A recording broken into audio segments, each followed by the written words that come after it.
हजरत जबरील कह लगे ए बाबा जी आदम ने सलाम करो। नबी अलैहिस्सलातु वस्सलाम सलाम करते हैं, अस्सलामु अलैकुम, सलाम किया ना। बाबा जी आदम अलैहिस्सलातु वस्सलाम कहते हैं वालेकुम अस्सलाम, मरहबन इब्नुस सालिह नवन नबीयुस सालिह, खुश आमदीद होए नेक बेटे ते नेक नबी। ये अल्फाज बोलते हैं इस वक्त। तो आप अलैहिस्सलातु वस्सलाम फरमाते ने बाबा जी आदम सज्जी साइड से वेखते हैं तो मुस्कुरा पैंदे ने, खब्बी साइड से वेख के तो रोन लग पैंदे ने। की करते हैं? रोंदे ने। मैं पूछा जबरील के माजरा है, के मामला है?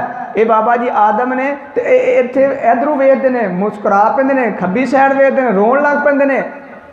तो जबरील अलैहिस्सलातु वस्सलाम फरमाते ने जिस वक्त सज्जी साइड तो वेखते ना तो वह अपनी औलाद जन्नत वेख के मुस्कुरा पैंदे ने, एक खब्बी साइड तो वेखते हैं अपनी औलाद नूं जहन्नम दे अंदर तो रोन लग पैंदे ने।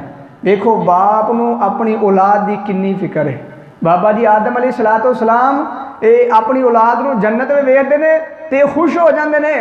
मेरे दोस्तों जेड़ा दुनिया के अंदर भी बाप देखो ना तो अपनी औलाद नूं सुखी दे के ना तो वह भी मुस्कुरांदा है, वह भी अपना बीमार होवे तो वह की हो जाता तंदुरुस्त हो जाता है। तो जे औलाद भैड़ी निकले तो की होंदा है, रो रो के मंजी ते पै जाता है।